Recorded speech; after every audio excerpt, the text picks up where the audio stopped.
Yes, I am resigning. Whether I am running for public office or not is a decision I have to make by October 8. Bago tayo magpatuloy, huwag kalimutang mag-subscribe sa aking channel.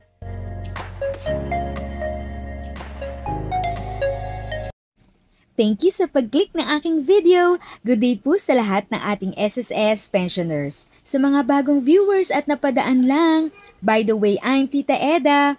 Welcome to my channel. Ang channel na maghahatid sa iyo ng dagdag kaalaman tungkol sa government services, bagong mga balita at informative videos na galing sa legit na resources. Mag-subscribe na para updated ka. Official nang nag-submit ng resignation si SSS President Rolando Macasaet. Ito nga po makikita sa PTV FB page ang kanyang resignation letter. Couple of weeks ago ay may lumabas na video niya tungkol dito pero wala pang official statement galing sa kanya or sa any news outlet. Panoorin po natin ang video na yon. Yes, I am resigning. Whether I am running for public office or not is a decision I have to make by October 8. Right? And all I can say, Mandy, is this. You know, I am married to a very political family, De Luzon, the Yap family of Tarlac. Sabi ustedes, the Tarlac, the Bicol, the Ilocos, the Cebu, all the provinces that are sikat have more congressmen than their districts. Do you understand? It is very good that Zamboanga should not just have 2 congressmen. You've been talking all the time of a 3rd district, right? Everybody, kayo sa media. But you cannot do that because you cannot divide Zamboanga. Well, at least, not legally. But you can run under the party list system and have a 3rd congressman, and there's nothing wrong with that. Correct? You know, see, if you have 2 congressmen and you make it 3, siguro yung 3 mas magaling. Ay, hindi pala mas magaling. Malalapitan din ninyo. Tama? Natulas ba ako? Hindi naman siguro nakakaya pag tumakbo ako.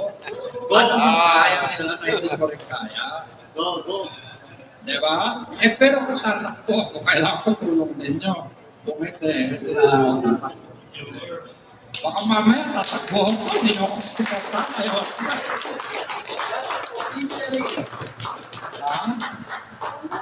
Kung ako matatakbo sa supportante. Yes! Binabola niyo ako eh. So dati gusto ko set 49% tumakbo, kaya 49.5 pala. Kasi hindi pa kayo susuporta sa akin pag ako natalo din sa baka, patay kayo sa akin. Yes na yes kayo dyan. Pero gusto mo ba? Sa tingin mo, mas magaling ako. Go. Manny, sa tingin mo, mas magaling ako?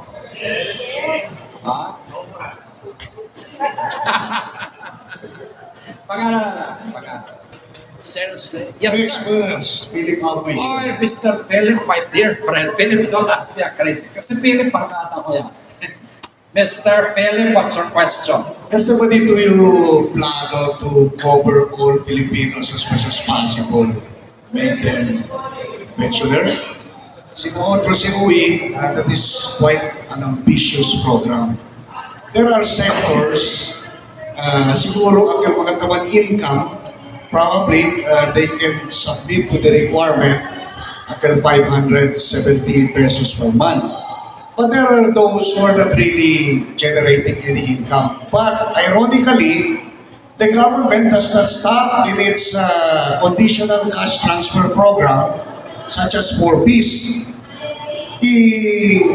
Presumably, generous those breaks, hindi yung prudent SSS. So how then can we push, say for instance, sa mga beneficiary del for peace program or not members of SSS, how can we transform them into being a member or being members of SSS? Naawra siguro it might entail somebody in Congress to come up with a law. Say for instance, ganang ang SSS, GSIS Pensionado Party List, although it's quite an ambitious ambition, pero It's an ambitious ambition. yes, pero to me, I think that is gearing towards that. So, Let me answer that question one by one. No? yes. Number one, it is my dream. I started my life, my career as a student here. I was ordinary, sumasakay tricycle, nag-gym. Sa Manila, wala akong permanent address kung saan sa mga tira. Nakatapos ako sa yung Piniliman at maniwala kayo, medyo bright ako, nakatapos ko yung kurso ko in 3 years. At saka makakulago na ako. Mahilig ako managilid. Hindi masama na I will dream big of our countrymen. As a provincial, I never thought I'd become president of probably 2 of the biggest institutions in the Philippines. In fact, I was offered to be a member of the cabinet. Walang masama, Philip. Gusto ko yung mga Pilipino maging miyembro ng SSS. Kasi, pag wala kang pension, Philip, when you grow old, mahina ng tuhod mo, mahina na yung mata mo, maniwala ka sa akin, iiwanan ka ng mga anak mo. And you will go back to poverty. Talagang maghihirap ka.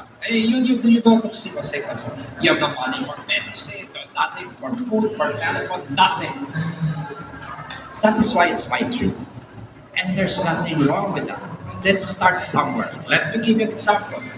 Itong 4 Ps, all you can do is to pass a law or amend the law, Philip, that perhaps if they're being given, say, 2,000 or 5,000 a month, our executives at the SSS, I can require that a certain portion of the amount given to them, say 300 pesos, ibigay na sa SSS so that after 10 years, may pension na sila kahit 1,000, 2,000, 3,000 pesos, Philip.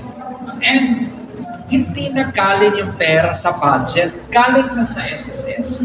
Kasi alam mo, hirap pa rin. Kung kakaltas ka ng 300, malaki din yun. Kaya lang kailangan isipin mo rin yung future. Hindi pwede lahat parates galing sa budget. Kasi kawawa rin tayo. Kawawa din yung mga iba, di ba? Ngayong official na ito, tayo ay maghihintay ng papalit sa kanyang pwesto. Ako mismo na-appreciate kung paano siya nag-reach out sa mga miyembro sa iba't ibang lugar ng bansa para marinig ang mga hinaing at reklamo. Maraming salamat, President Rolando Makasait. Good luck po sa bago niyong role na tatahakin. At sa papalit na bagong presidente ng SSS, sana maging abot kamay na ang pagbibigay ng 1,000 pesos second tranche pension increase.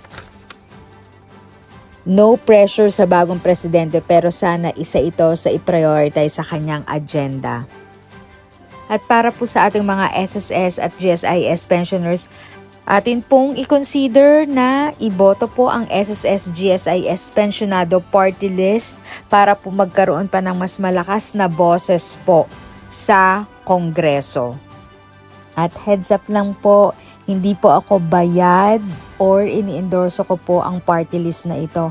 Ang sa akin lang, since majority nga po laging may mga hinaing tungkol sa SSS at GSIS, syempre parang mas maganda naman po na meron na talagang official na party list po na magre-represent para po sa mga members.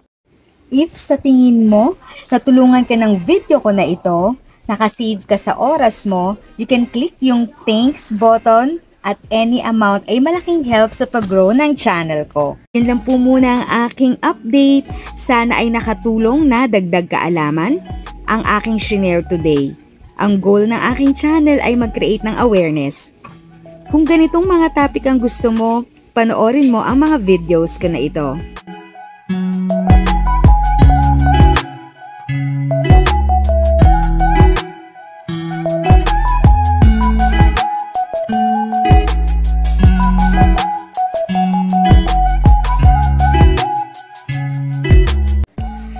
Thanks for watching!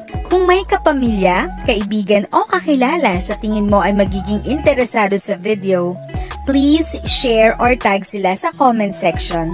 At syempre, if nagustuhan mo ang video, i-like mo na ito at subscribe ka na din. As always, feel free to write your questions, comments, and opinions respectfully. And continue to be a blessing and stay safe!